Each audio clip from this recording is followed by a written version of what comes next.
Doctor Anwarul হকের লেখা একটি গল্প আমি পড়ছি। গল্পের নাম সৃজনশীলতা। গঙ্গাপুর নামে একটি ছোট্ট গ্রাম, যেখানে নদীর ধারে সবুজ মাঠ আর সজীব প্রকৃতির মাঝে মানুষ বাস করত। এ গ্রামে বাস করতেন রাজু, এক তরুণ চিত্রশিল্পী। রাজু ছোটবেলা থেকেই ছবি আঁকতে ভালোবাসতেন। তার ক্যানভাসে প্রকৃতির রূপ যেন জীবন্ত হয়ে উঠত। তবে রাজুর একটাই সমস্যা ছিল, তার শিল্পকর্মের প্রতি গ্রামবাসীর তেমন আগ্রহ ছিল না। গ্রামবাসীরা ছবির মূল্যায়ন করতে পারতেন না, তাই রাজু তার প্রতিভা দিয়ে জীবিকা নির্বাহ করতে পারছিলেন না। একদিন গঙ্গাপুরে একটি বার্ষিক মেলা আয়োজন করা হলো, যেখানে বিভিন্ন ধরনের হস্তশিল্প এবং পণ্য প্রদর্শিত হয়। রাজু ভেবেছিলেন এই মেলায় তার কিছু ছবি বিক্রি করার চেষ্টা করবেন। তিনি কয়েকটি বিশেষ ছবি আঁকলেন, যেখানে গ্রাম্য জীবন, নদীর দৃশ্য এবং গঙ্গাপুরের ঐতিহ্য উৎসবের চিত্র তুলে ধরেছিলেন। রাজু তার ছবি দিয়ে মেলায় একটি স্টল খুললেন। মেলায় অনেক মানুষ এসেছিল এবং রাজুর স্টলে তারা আসতে শুরু করলো।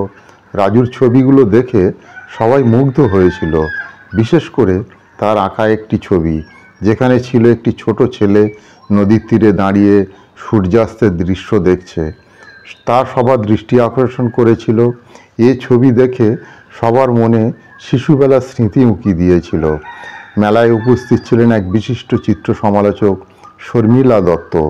তিনি রাজুর ছবি দেখে মুগ্ধ হলেন এবং তার সাথে কথা বললেন। তিনি জানতে চাইলেন, তোমার ছবিতে এমন সজীবতা আর আবেগ কোথা থেকে আসে?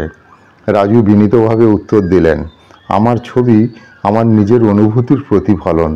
আমি যেভাবে এই গ্রাম এবং মানুষের ছবি দেখি, সেভাবেই তাদের চিত্রিত করি। আমি চাই আমার ছবির মাধ্যমে সবাই এই গ্রাম্য জীবনের সৌন্দর্য অনুভব করুক। শর্মিলা দত্ত রাজুর কাজের প্রশংসা করলেন এবং তাকে শহরের একটি বড় চিত্র প্রদর্শনীতে অংশগ্রহণের আমন্ত্রণ জানালেন।